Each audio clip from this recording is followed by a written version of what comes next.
બોલો છઠ ગુરુદેવનો જય. કેશવ ભગવાનનો જય. સત્કાળુ રામ ભગવાનનો જય. સત્ય સનાતન ધર્મનો જય. જગ્યા ભૂમનો જય. અનુભવ જ્ઞાન પ્રકાશ. આરતી. આરતી ઉતારું મારા હરિગુરુ સંત, ટાળ્યા સર્વે ફંદ, 84ના બંધ, હરિગુરુદેવની આરતી. આરતી કરી લઉં ઓવારનારે, ધરો શરણ મનન નિજ ધ્યાન, સદગુરુને શીશ સોંપતારે, માળ્યું ટળી ગયું દેહ અભિમાન, હરિગુરુ સંતની આરતી. મહાનુભાવે મહેર કરીને સમજાવ્યું સુખ અપાર, ઓમ શ્રી બ્રહ્મા આદિ સ્તુતિ કરે, વાલો મારો શબ્દાતીત સહાય, હરિગુરુ સંતની આરતી. સદગુરુએ મને શાનમાં રે સમજાવી સઘળી રીત, જાગ્રત સપન સુષુપ્તિ રે પછી દેખાડ્યું તુર્યાતીત, હરિગુરુદેવની આરતી. ગુરુની શોભા શું કહું રે, મુખે વર્ણી ન જાય, અંતર ચક્ષુ હવે ઉઘડ્યા રે, અને ભાષ્યો આ બ્રહ્માકાર, હરિગુરુ દેવની આરતી. અખે પદ અવલોક્યો રે, સદગુરુ કેરી મોજ, અંતરયામી આત્મા, વાલો વિલસ્યો પોતાની મોજ, હરિગુરુ દેવની આરતી. આપણું સઘળું જ્ઞાન અનુભવ ઉપરથી ઉપજેલું છે, જેને આપણે પ્રત્યક્ષ કહીએ છીએ. એ પ્રત્યક્ષ જ્ઞાનના પણ પ્રત્યક્ષ પ્રયોગ અથવા વિશેષ અનુભવનું જ પરિણામ છે. તમામ ધર્મો એક પ્રકારના ભૌમિક પ્રત્યક્ષ અનુભવ ઉપર જ રહેતા રહેશે. પોતાની જાતે અનુભવ મેળવ્યા વગર કોઈ પણ માણસ ખરો ધાર્મિક થઈ શકતો નથી. ધર્મના તમામ સત્યોનો જ્યાં સુધી કોઈએ જાતે અનુભવ ન લીધો હોય ત્યાં સુધી ધર્મની મોઢાની ચર્ચા અને અંધશ્રદ્ધા બંને નિરર્થક છે. અનુભવ વગરના ભક્ત કરતાં સ્પષ્ટવાદી નાસ્તિક વધારે સારો. આત્મા સાક્ષાત્કાર અને મિથ્યા વાતો વચ્ચે ઉત્તર ધ્રુવ અને દક્ષિણ ધ્રુવ જેટલું અંતર છે. વાતો તો કોઈ પણ મૂર્ખ કરી શકે, ડંફાસ તો કોઈ પણ બદમાશ પણ હાંકી શકે, પોપટ પણ ક્યાં બોલતા નથી. અર્થાંત વાતો કરવી એક વાત છે અને સાચો સાક્ષાત્કાર સાધવો એ બીજી વાત છે. ધર્મનું સાચું સત્ય સાક્ષાત્કાર છે. સાક્ષાત્કાર એ જ સર્વ ધર્મનો પ્રાણ છે. ઈશ્વરરૂપ આત્માનો સાક્ષાત્કાર થતાં હૃદયની ગ્રંથિ છૂટી જાય છે, સર્વ સંશયો નિવૃત્ત થઈ જાય છે અને કર્મો નાશ પામે છે. આત્મજ્ઞાન કોઈ શાસ્ત્રથી સમજાય તેમ નથી. આત્મા કોઈ પુસ્તકમાં કે પુરાણમાં નથી, પણ તારા ઘટમાં છે. આ અખિલ બ્રહ્માંડનું એક જળ તત્વ આકાશમાં પૃથ્થકરણ થઈ શકે છે. શબ્દ, સ્પર્શ, રૂપ, રસ અને ગંધની તમામ વસ્તુઓ આ આકાશ દ્રવ્યના જ વિવિધ આવિષ્કાર માત્ર છે. એક પદાર્થ આ આકાશ દ્રવ્યનો જ બનેલો છે. આકાશની સાથે સાથે એક વિશ્વવ્યાપી શક્તિનું પણ અસ્તિત્વ રહેલું છે અને એ વિશ્વવ્યાપી શક્તિ પ્રાણ અથવા જીવન નામે ઓળખાય છે. પ્રાણ શક્તિની આ આકાશ દ્રવ્ય ઉપર ક્રિયા થતાં સર્જન કાર્ય થાય છે, શબ્દ પ્રગટ થાય છે, જેને નાદ કહે છે. જગત સમસ્તનું પૃથ્થકરણ જળ અને ભૂત દ્રવ્ય અને શક્તિ અને ચેતન દ્રવ્ય એટલે કે આકાશ અને પ્રાણ શક્તિમાં થાય છે. આ આકાશ અને પ્રાણના તેમના મૂળ દ્રવ્યોમાં ફેરવીએ તો મન નામે ઓળખાતા ઉચ્ચતર એના મૂળ તત્વમાં પૃથ્થકરણ થાય છે. એ મહત નામે ઓળખાતા મન તત્વમાંથી યાને એ સમષ્ટિ વિચાર શક્તિમાંથી જ એ બંનેનો યાને આકાશ અને પ્રાણ તત્વનો પ્રાદુર્ભાવ થયેલો છે. અર્થાત કે વિચાર શક્તિ એ આકાશ કે પ્રાણ કરતાં પણ સૂક્ષ્મતર આવિષ્કાર છે. એ મન અથવા વિચાર શક્તિ જ આકાશ અને પ્રાણ રૂપે વિભક્ત થયેલી છે. એ વિશ્વવ્યાપી મનનું અસ્તિત્વ જ આરંભથી હતું અને પ્રાણ રૂપમાં પરિણમ્યું છે. અર્થાત કે મનના એ બે વિભક્ત સ્વરૂપો યાને આકાશ અને પ્રાણના સંયોજનથી જ આ સૃષ્ટિ સમુદાયની ઉત્પત્તિ થયેલી છે. મનુષ્યના સંબંધમાં એની અંદર સૌથી પ્રથમ સ્થાન સ્થૂળ દેહનું છે. એ સ્થૂળ દેહની પાછળ ઇન્દ્રિયો, મન અને બુદ્ધિના સ્થાન આવેલા છે અને એ બુદ્ધિની પાછળ આત્મા રહેલો છે. એ ત્રણેય વસ્તુ તો એક છે. આત્મા ઔષધિ એ જ્ઞાન તો પોતે પોતામાં થતો અનુભવ જ્ઞાન પ્રકાશ છે. આ 5 તત્વનો દેહ, એમાં 25 પ્રકૃતિ, 3 ગુણ, એ 3 ગુણને ધારણ કરનારું આપણું મન, એ મન જ જાણે આપણે હોઈએ એવો ભાવ કાયમ રહે છે. અને મન શબ્દ ઉપરથી આપણે માનવી, મનુષ્ય વગેરે નામથી ઓળખાઈએ છીએ. આ આખા જીવનનું સાક્ષી કે જાણનાર, ભોગવનાર મન, એ મન પણ આપણે હોઈએ એવું લાગે છે. અને તે સાચી વાત છે, કારણ કે આ મન એટલે કોઈ જડ પદાર્થ કે વ્યક્તિ નથી. મન એટલે આત્માનું પોતાનું સ્ફુરણ છે. સ્ફુરણ શુદ્ધ અને નિરંતર હોય ત્યાં સુધી તે નિરંજનનું સ્વરૂપ છે. પણ જેવું સ્ફુરણ ઊભું થયું કે તુરંતમાં તે ગુણસંગી બની જાય છે. અને એનો મન, અને તેને મન કહેવાય છે. મનની ઉત્પત્તિ પ્રાણરૂપી પવન એટલે વક્રોદર વાયુપુત્ર મન છે. તે મન આ પ્રાણાત્મામાંથી ઉત્પન્ન થયેલું છે. એ મન જો પ્રાણસંગી બની જાય તો મન મમત્વને છોડી દેશે. એ મન પવન એકરૂપ બની જાય એ જ આત્મસ્થિતિ છે. મનુષ્યને પ્રથમ પોતાના અંતરનું અવલોકન કરવાનું છે. મન એ જ મનનું અવલોકન કરવાનું સાધન છે. મનુષ્યની એકાગ્રતા શક્તિ જ્યારે યોગ્ય માર્ગે દોરવાઈને આંતર જગત તરફ વળે છે ત્યારે એ પ્રકાશથી મનના એક અંગનું પૃથ્થકરણ થઈ જાય છે અને મનોવ્યાપારનો આખો વિષય દીવા જેવો સ્પષ્ટ જોઈ શકાશે. પ્રકાશના કિરણ ગમે તેમ વિરણ થઈ ગયા હોય એના જેવી આપણી મનોવૃત્તિની અત્યારે અવસ્થા છે. પણ એ જ શક્તિઓ જ્યારે એક કેન્દ્રમાં સ્થિર થાય ત્યારે એના પ્રકાશથી બધું જળજળી રહે છે. સત્ય જ્ઞાન મેળવવાનો આ એક જ માર્ગ છે. બાહ્ય જગતમાંથી તેમજ આંતર જગતમાં આ જ શક્તિની મદદ લેવી પડે છે. વૈજ્ઞાનિકો જેમ બાહ્ય જગતમાં પ્રયોગ કરતી વેળાએ એક શક્તિને કામમાં લે છે, એવી જ રીતે મનોવ્યાપારનો શોધક એ શક્તિને મનની ઉપર પ્રયોગ કરવામાં વાપરે છે. મનોવૃત્તિઓ અંતર્મુખ કરીને તેમની બહિર્મુખ ગતિનું નિવારણ કરવામાં આવે તો જ મનનું ખરું સ્વરૂપ જાણી શકાય અને પોતાની જાતનું પૃથ્થકરણ કરીને તેનું અવલોકન કરી શકાય. જ્ઞાનની પ્રાપ્તિનો એક જ ઉપાય છે અને એ છે ચિત્તની એકાગ્રતા.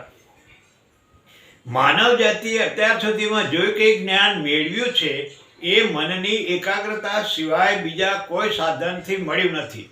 પ્રકૃતિ મૈયાને બારણે ટકોરા મારશો એટલે એ પોતાનું સર્વ રહસ્ય તમારી આગળ ખુલ્લું કરી દેશે. એ ટકોરા મારવાની શક્તિ અને અધિકાર આપણને એકાગ્રતા વડે જ પ્રાપ્ત થશે. મનુષ્યના મનની શક્તિ અમાપ છે. તે જેમ જેમ એકાગ્ર થતી જાય અને એક જ વિષય પર ચોંટતી જાય તેમ તેમ એની શક્તિનો ચમત્કાર વધતો જાય છે.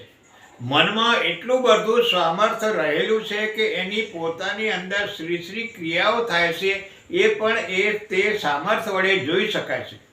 મનની તમામ શક્તિઓને એક કેન્દ્રમાં કરીને મનની ઉપર ચોંટાડી દેવી જોઈએ.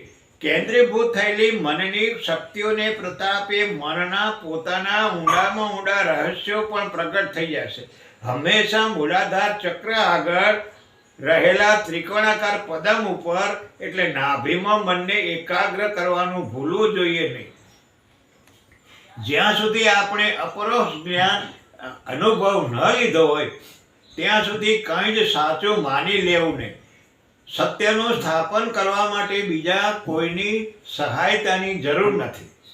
જાગ્રત અવસ્થાની સત્યતા સિદ્ધ કરવા માટે સ્વપ્નનો અથવા ઉદ્દેશિત કલ્પનામય અવસ્થાની જરૂર નથી. મનનો શરીર સાથે કેવા પ્રકારનો સંબંધ છે? મન એ શરીરની ચોક્કસ પ્રકારની અતિ સૂક્ષ્મ અવસ્થા છે અને મન શરીર ઉપર પણ અસર ઉપજાવી શકે છે. જ્યારે મનના સઘળા વ્યવહાર આપણા કાબૂમાં આવી જાય ત્યારે જ એ આપણને વશ થઈ કહેવાય. મનની 3 પ્રકારની સ્થિતિ હોય છે. પહેલી અંધકારમય સ્થિતિ, જેને આપણે તામસ કહીએ છીએ. પશુ અથવા પશુના જેવા મૂર્ખ મનુષ્યના મનની સ્થિતિ એવી જ હોય છે. એમનું કાર્ય બીજાનું અનિષ્ટ કરવા જેવું જ હોય છે. એવી સ્થિતિમાં જેમનું મન હોય છે એવો કોઈ પણ સારો વિચાર કરી શકતા નથી. મનની બીજી અવસ્થાને રાજસ અથવા ક્રિયાશીલ અવસ્થા કહે છે. એ સ્થિતિમાં માત્ર સત્તા અને ઉપભોગ બેના જ વિચાર મનમાં આવી શકે છે. હું બળવાન થાઉં, ધનવાન થાઉં અને બીજાના ઉપર મારી સત્તા ચલાવવું, એવા જ પ્રકારના વિચાર એ સ્થિતિમાં આવે છે. અને ચિત્તરૂપી સરોવરમાં મોજા ઉછળતા બંધ થઈ જાય છે અને સમસ્ત જલ રાશિ શાંત બની જાય છે. ત્યારે જળ પણ નિર્મળ બની જાય છે. આવી સ્થિતિને સાત્વિક અથવા શાંત અવસ્થા કહે છે. આ અવસ્થામાં તરંગ ઉત્પન્ન થતા નથી.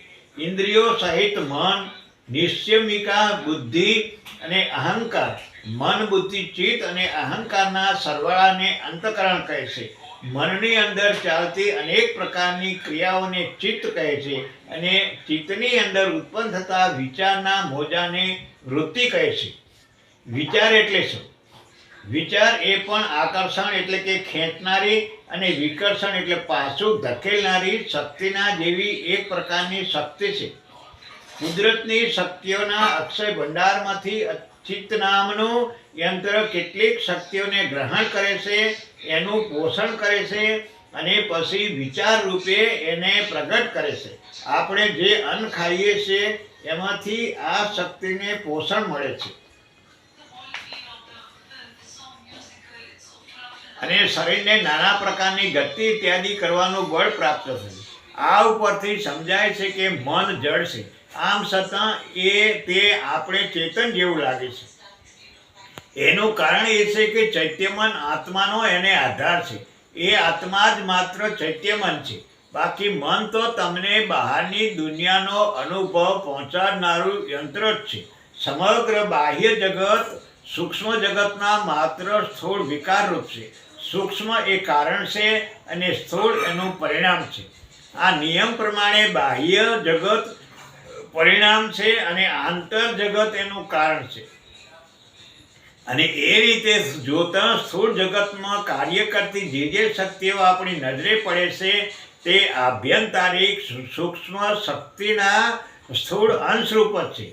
એ આભ્યંતરિક શક્તિઓનું નિયમન કરવાનું જેનામાં સમર્થ આવી ગયું એ આખી પ્રકૃતિને પોતાને વશ વર્તાવી શકે છે. સમગ્ર જગતથી પર શ્રેષ્ઠ બનવું અને સમગ્ર પ્રકૃતિ ઉપર સત્તા બેસાડવી એ મારું કર્તવ્ય છે એવું નક્કી માની લેવું જોઈએ અને પોતાને એવી સ્થિતિએ પહોંચાડો કે જ્યાં કુદરતના કાયદા એના ઉપર કશોય અધિકાર ચલાવી શકતા નથી. એ પોતે કુદરતની સત્તાની મર્યાદા બહાર નીકળી જાય છે. આવી સ્થિતિ પ્રાપ્ત થાય એ બાહ્ય તેમજ આંતરિક પ્રકૃતિ પર પોતાનો અધિકાર બેસાડી શકે છે. મનુષ્ય જાતિની ઉન્નતિ અને સંસ્કૃતિ પ્રકૃતિને વશ કરવાની તેમની શક્તિ ઉપર જ આધાર રાખે છે. તત્વજ્ઞાની મનોવ્યાપારનું પૃથ્થકરણ કરતાં છેવટે જળ અને ચેતન એવા બે ભેદ કેવળ કલ્પિત જ છે એવું જોઈ શકે છે અને આખું જગત એને એક અખંડ પદાર્થ રૂપે ભાસે છે, જેમાંથી અનેક પ્રકારના પ્રગટો પ્રગટ થયા છે અને જે એક હોય અનેક રૂપે દર્શન આપે છે. એ એક પરમ તત્વ શું છે એનો નિર્ણય કરવો એ જ ઉદ્દેશ્ય અને લક્ષ્ય છે. પ્રથમ આંતરજગત વિશે જ્ઞાન મેળવવું અને પછી એની મદદ લઈને આંતરેના બાહ્ય પ્રકૃતિને કાબૂમાં લાવવી. કુદરતની પોતાની નિયમાવલી બદલતી નથી, એની યોજના ફેરવાતી નથી. એક સ્થળે જે પરિણામ થયું હોય એ જ પરિણામ બીજા કરોડો દુનિયામાં પણ થવાનું. ગતિ હંમેશા વર્તુળાકાર જ હોય છે. જો તમે એક પદાર્થને ગતિ આપીને સીધો આકાશમાં ફેંકી દેશો અને એને માર્ગમાં કશી નડતર ન આવે તેમજ એ પાસો આવે ત્યાં સુધી જીવતા રહો તો એ પથ્થર આખું વિશ્વ ઘૂમી વળીને પાછો તમારી આગળ જ આવીને ઊભો રહેશે. કોઈ પણ સીધી લીટીને તમે અનંત માર્ગે લંબાવ્યા જ કરો તો એ આવીને વર્તુળાકાર બની જશે. આપણે કદી કોઈના તરફ તિરસ્કાર કરવો નહીં, પણ સૌની સાથે પ્રેમ કરવો એ નીતિશાસ્ત્રના સિદ્ધાંત ભૌતિક વિજ્ઞાનના નિયમ પ્રમાણે પણ ખરો ઠરે છે. કારણ કે વિદ્યુતના સંબંધમાં આધુનિક વૈજ્ઞાનિકોનો અભિપ્રાય એવો છે કે વીજળીની શક્તિ પેદા કરનાર યંત્રમાંથી બહાર નીકળીને ગોળ ચક્કર ફરીને તે યંત્રમાં પાછી દાખલ થાય છે. એ જ પ્રમાણે જગતની તમામ શક્તિઓનું સમજવું. શક્તિ જેમાંથી નીકળે છે ત્યાંને ત્યાં જ ફરીને પાછી આવે છે. તેથી કરીને કોઈનો ધિક્કાર કરવો નહીં, કારણ કે એ ધિક્કારની લાગણીના બોજા તમારા હૃદયમાંથી નીકળીને ગમે ત્યારે પણ એકવાર તમારા જ હૃદયની સાથે આવીને અથડાશે. તમે જો પ્રેમની લાગણી દર્શાવશો તો એના મોજા પણ તમારા તરફ ફરીને પાછા આવશે. આ એક અત્યંત ખાતરી ભરેલી બિના છે કે મનુષ્યના હૃદયમાંથી નીકળેલી ધિક્કારની નાની પ્રવૃત્તિઓ પણ એના પૂરજોશથી ધિક્કારને ઉત્પન્ન કરનારા હૃદયની સામે પાછી અથડાયા વગર રહેતી નથી. દુનિયામાં કોઈ શક્તિ એને એમ કરતાં અટકાવી શકે તેમ નથી. અદ્વૈતના મત પ્રમાણે એમ કહી શકીએ કે મનુષ્ય ઈશ્વર જ છે અને પાછો ઈશ્વરમાં લય પામે છે. ઈશ્વર તત્વ પામવા માટે પ્રાણનો લય તો થવો જ જોઈએ. આ પ્રકારે મનુષ્યાવસ્થામાંથી આપણે જેટલી ત્વરાથી પસાર થઈને ઊંચે ચડતા જઈશું એટલું આપણું વિશેષ કલ્યાણ છે. આપણે આ નિરાશા નામના કાદવથી ભરેલા ખાડામાંથી પસાર થવાનું છે. જેમ જલ્દી પસાર થઈ જશું તેમ ફાયદો છે. એની સાથે આપણે હંમેશા સમજણમાં રાખવું જોઈએ કે આપણી વર્તમાન સ્થિતિ એ સર્વોત્તમ સ્થિતિ પણ નથી. એને અતિ ઉચ્ચ સ્થિતિ અથવા સર્વાતીત, દંડાતીત, નિર્વિશેષ પરબ્રહ્મ કહેવામાં આવે છે. એ જ વસ્તુ સમજવી વધારે કઠિન છે. બુદ્ધિની સીમાની પેલી બાજુ વિચાર ભૂમિકાના કરતાં પણ વધારે ઉચ્ચ ભૂમિકા આવે છે. ધાર્મિક પ્રવૃત્તિઓની શરૂઆત પણ ખરું જોતા બુદ્ધિથી ઊંચેની ભૂમિકામાં જાય છે. બુદ્ધિ, વિચાર, તર્ક કે પ્રદેશોને તોડીને તમે આગળ વધો ત્યારે જ ઈશ્વર તરફથી પહેલી મંજિલે પહોંચ્યા એમ કહેવાય. અને ખરેખર જીવનનો એ જ આરંભ છે. અત્યારે આપણે જેને જીવન કહ્યા કરીએ છીએ એ તો ખરેખર જીવનની ગર્ભાવસ્થા છે. જગતના સર્વથી શ્રેષ્ઠ મહાપુરુષો કેવળ મોઢેથી સારી વાતો કરનાર નહીં, પણ જેમણે પોતાની શક્તિના પ્રભાવથી જગતને હલાવી નાખ્યું છે, જેમના હૃદયમાં સ્વાર્થનો છાંટો પણ ન હતો, એવો કહે છે કે આપણી વર્તમાન સ્થિતિ એ તો માત્ર અનંતના માર્ગનું પગથિયું જ છે અને એ અનંત તો અહીંથી બહુ જ દૂર છે. મહાપુરુષો જે માર્ગનું અનુકરણ કરીને, જે પ્રકારનું સાધન કરીને એ પોતે અનંત તરફ પહોંચી શક્યા છે, એ માર્ગ અને સાધન પ્રણાલી પણ તેઓ સર્વને શીખવે છે અને તેમાં જે ગૂંચો આવે તેનો ઉકેલ બતાવી આપે છે કે જેની પણ ઈચ્છા હોય તે એ માર્ગનું અનુકરણ કરીને પરમપદની પ્રાપ્તિ કરે. આપણી અંદર સર્વે પ્રકારનું જ્ઞાન રહેલું છે એ વાત સત્ય છે, તો પણ એને ઉત્તેજિત વિકસિત કરવા માટે બીજાના જ્ઞાનની અપેક્ષા રહે છે. જ્ઞાન પ્રાપ્ત કરવાની શક્તિ પણ આપણામાં રહેલી હોય છે, પણ આપણે એને ઉત્તેજિત કરવી પડે છે. મહાપુરુષો, સંતો, મહાત્માઓ, અનુભવીઓ કહે છે કે આ જ્ઞાનની જાગૃતિ સદગુરુ પરમાત્માની કૃપા દ્રષ્ટિ અને તેમના અનુભવ જ્ઞાનની મદદ હોય તો જ થઈ શકે છે. જળ અને અચેતન પદાર્થ દ્વારા કદી પણ જ્ઞાનનો વિકાસ થઈ શકતો નથી. દીવા વડે દીવો સળગે છે તમે જ્ઞાનની શક્તિ વડે જ જ્ઞાનનો વિકાસ થઈ શકે છે. આપણામાં જે જ્ઞાન રહેલું છે એને જાગૃત કરવાને માટે જ્ઞાની મહાપુરુષોને સદગુરુ પરમાત્માનો સમાગમ હંમેશા આપણે સેવવો જોઈએ.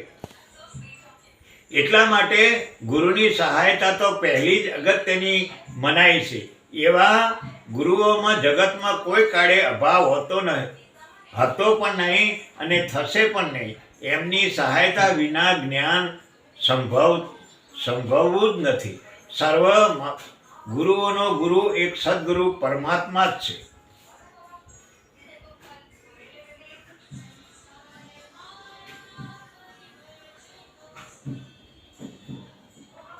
આપણે કોઈ પણ પદાર્થ જોઈએ અથવા એની કલ્પના કરીએ છીએ અથવા સપનામાં કોઈ પદાર્થ જોતા હોઈએ છીએ ત્યારે આપણે એ સર્વને અમુક દિશામાં જ જોઈએ છીએ. એવી સર્વ દિશાઓને આપણે મહાકાશ એવું નામ આપેલું છે. પણ જ્યારે બીજાના મનના વિચાર પ્રત્યક્ષ કરે છે અથવા કોઈ અતિ દિવ્ય પદાર્થનું દર્શન કરે છે ત્યારે આકાશમાં એ પદાર્થ અથવા વિચારને જુએ છે. તેને ચિદાકાશ કહે છે. આપણું મન હંમેશા બાહ્યભિમુખ હોવાથી આપણે દરેક કલ્પના મહાકાશની અંદર જ રચાય છે. પણ જ્યારે મન અંતર્મુખ થાય છે અને બહારના કોઈ પણ પદાર્થ તરફ એ ગયેલું હોતું નથી ત્યારે એનો વ્યાપાર ચિદાકાશમાં ચાલતો હોય છે. આપણે વીજળીના તારની મદદથી વીજળીનો પ્રવાહ એક ઠેકાણેથી બીજે ઠેકાણે મોકલી શકીએ છીએ. પરંતુ પ્રકૃતિને તો તારની પણ જરૂર પડતી નથી. એ પોતાના પણ એકથી બીજે ઠેકાણે પ્રેરી શકે છે.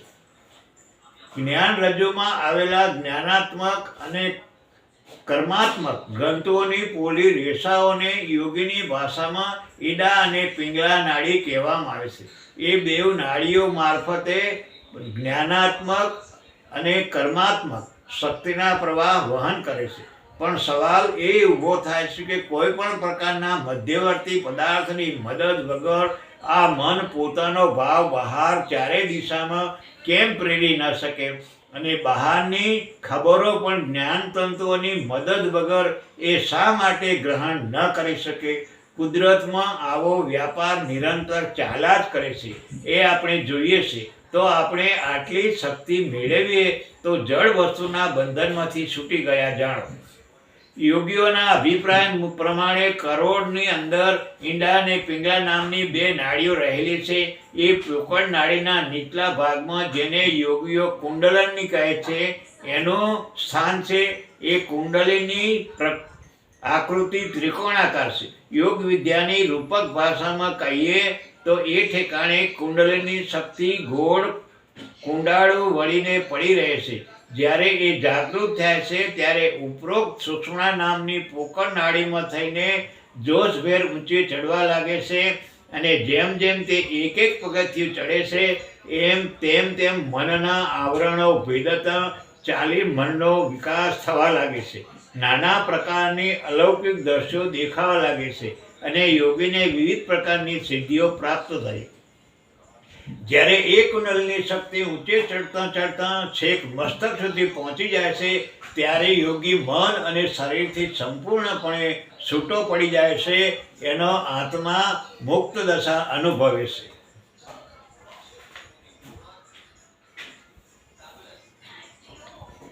કરોડરજ્જુ એક પ્રકારને મગજને મળતા પદાર્થની બનેલી છે. ગોળ અંકોળા એકબીજા સાથે જોડીને બનેલી સાંકળના જેવી છે. કરોડરજ્જુની આકૃતિ હોય છે. એનો ડાબો ભાગ તે ઈડા અને જમણો ભાગ તે પિંગલા અને એ કરોડરજ્જુના બરાબર મધ્ય ભાગમાં થઈને પસાર થતી પોકળ નાડી એ સૂક્ષ્મણા જે ઠેકાણે કમરના નીચલા ભાગમાં કરોડની છેક નીચે ગાંઠો લાગેલી છે ત્યાં આગળ અત્યંત સૂક્ષ્મ દોરી જેવો એક પદાર્થ છેક નીચે સુધી આવેલો છે. એની અંદર પણ પેલી પોકળ સૂક્ષ્મ નાડી રહેલી છે પણ ઉપરના કરતાં એ સ્થળે વધારે ઝીણી બનેલી છે. નાભી નીચે આવેલા જ્ઞાનતંતુના કેન્દ્ર સુધી એ નાડી પહોંચી ગઈ.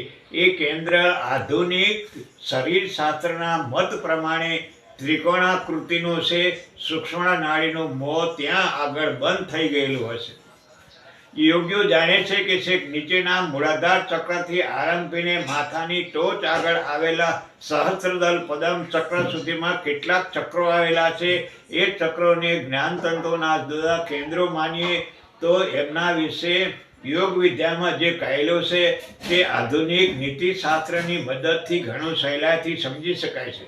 આપણે જાણીએ છીએ કે શરીરના બે પ્રકારના જ્ઞાનતંતુના પ્રવાહ છે. એક આંતરભિમુખ અને બીજા બહિર્મુખ.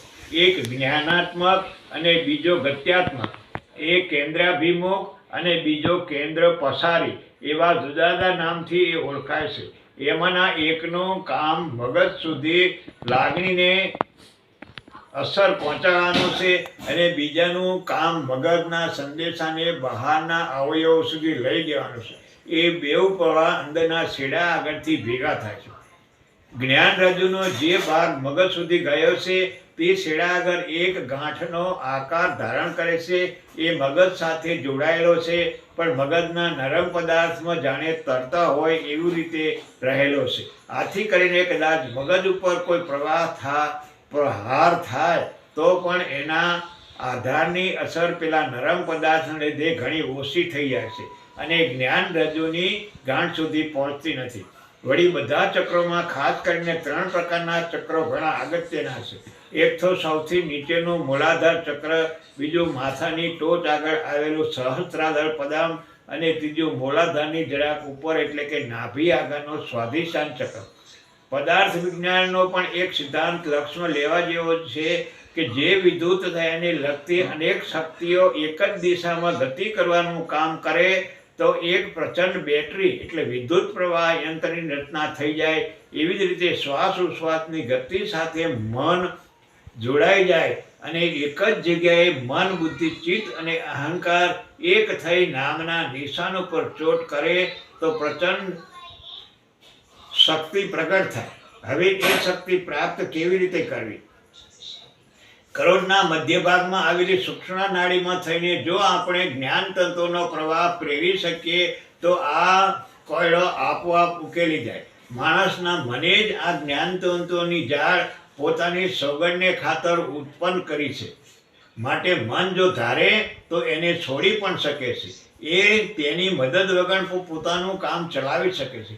આ પ્રમાણે થાય તો આપણને સર્વોત્તમ જ્ઞાન પ્રાપ્ત થાય અને દેહના બંધન તૂટી જાય. સૂક્ષ્મ નાડીના તાબે કરવાના કાર્યને યોગીઓ એટલા માટે જ પ્રાધાન્ય આપે છે. જો આપણે બીજા જ્ઞાન તંતુઓના ઉપયોગ કર્યા વગર ઉપરોક્ત પોકળ નાડીમાં થઈને વિચાર અથવા લાગણીના પ્રવાહને પ્રેરી શકો તો તમારું કામ સિદ્ધ થયું સમજો. અનુભવીઓ તો કહે છે કે આમાં અસંભવિત જેવું કાંઈ છે જ નહીં. સાખી અક્ષરાદ અનાદ કા ની અક્ષર તાકા પાર यही ભેદ જાણ્યા વિના ડૂબ્યા સબ સંસાર. જ્યાં શૂન્ય સ્વભાવ રહે છે ત્યારે શબ્દ બિંદુરૂપ સ્થાન બ્રહ્માંડ છે. એને નિર્વિકલ્પ નિરામય બ્રહ્મ કહે છે. મહાપ્રલય કાળમાં બધા પદાર્થો લય થઈ જાય છે ત્યારે માયા વિશિષ્ટ ઈશ્વર રહે છે. જ્યારે પ્રલય કાળ પૂર્ણ થાય છે ત્યારે ઈશ્વરમાં લીન બધા જીવ આવિર્ભૂત થાય છે અને માયા પણ આવિર્ભૂત જીવોના કાર્ય પ્રમાણે હોય છે. એ અભિવ્યક્તિમાં ઈશ્વરની અબુદ્ધિપૂર્વકની કહેવાય છે. એના પછી બિંદુરૂપ વ્યક્તાત્મ થાય છે જેને શક્તિ પણ કહે છે. ની અક્ષર શક્તિ જેનો અનુભવ સુરતા કરે છે. એ બિંદુમાં પણ ચિત્ત બે ભાગ છે. એમાંથી શબ્દ અને અર્થના સંસ્કાર રૂપે અંચિત ભાગને બીજ કહે છે અને બંને મળીને નાદ થાય છે. અને એ શક્તિમાં ફક્ત ચિદંશને બિંદુ કહે છે. એ બિંદુથી વર્ણાદિ ભેદથી રહિત જ્ઞાન પ્રત્યાન સૃષ્ટિમાં ઉપયોગી અવસ્થા વિશે રૂપ, ચેતન, વિજાદ, શબ્દ, બ્રહ્મ તથા રચનાત્મક નાદ માત્ર ઉત્પન્ન થાય છે. આ શબ્દ બ્રહ્મને પરાવાણી કહે છે. लिखन और पठन में आवे તેથી મુક્તિ કદી ના થાય. धुनात्मक शब्द को जानो भाई इथी पल में मुक्ति पाए। कबीर शब्द शरीर में बिन गुण गोजे तात बाहिर भीतर रमी रह्यो ताते छूटे भ्रम।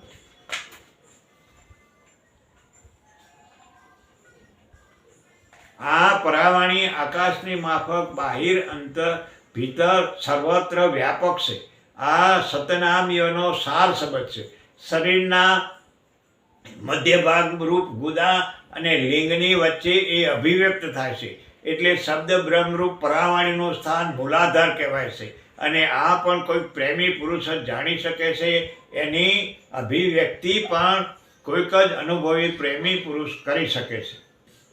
આ સ્થાનમાં જે સ્થાનમાં અનુભવના સંચિત થયેલા સંસ્કાર પડી રહે છે એને મૂલાધાર કહે છે। અને ત્યાં આગળ જે ક્રિયાશક્તિ ગૂંચળું વળીને પડેલી છે એને કુંડલનની કહેવામાં આવે છે।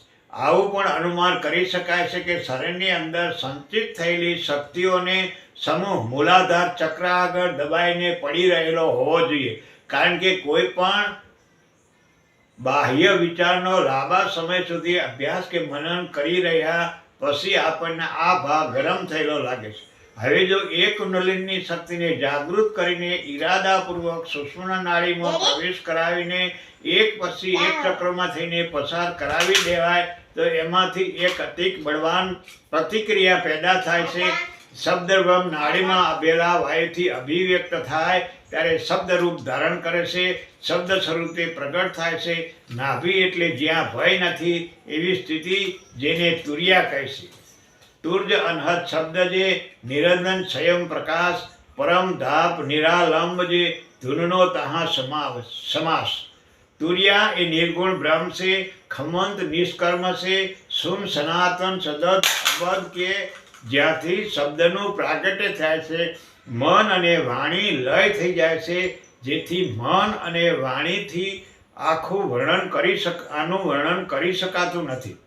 માત્ર અનુભવજન્ય બાબત છે, જ્યાં પોતે જ અનુભવ કરનારો આનંદ માણી શકે છે।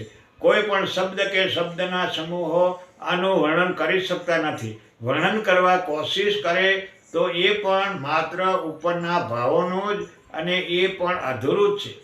જે આમાં ગયા એ પાછો ફરી શકતો નથી। વસ્તુ પુરુષમાં તદાકાર થઈ જાય છે, જેમ મીઠું સમુદ્રમાં લય થયા પછી તદાકાર રસબસ સંયમ થાય છે, સમુદ્રરૂપ થઈ જાય છે, પોતાનું અલગ અસ્તિત્વ રહેતું નથી, તદરૂપ થઈ જાય છે।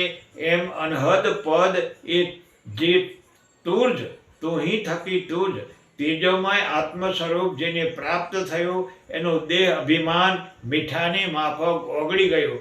જીવ સ્વભાવ મટી શિવ સ્વભાવ પ્રગટ થાય। જેમ સાગરનું જળ સાગરમાં મળી જાય એમ સદા સર્વદા ઈશ્વર ભાવમાં બ્રહ્મથી માંડી કીટ સુધી સર્વમાં ઈશ્વરમય જોઈએ। અનહદ શબ્દ એવો છે કે જેની ઉત્પત્તિ તુર્જ કહેવાય છે। નાદની ઉત્પત્તિ તુર્જથી થયેલી છે, જેને મહાશુન કહેવાય છે। એટલે નાદ એ શૂન્વત છે। જેને આ નાદનો અનુભવ થાય તે નાદ સ્વરૂપ શૂન સ્વરૂપ થાય છે, પરમધામનો અધિકારી બને છે। એવું મહાપુરુષોનું નિચોડ છે। બોલો સદગુરુ દેવની જય।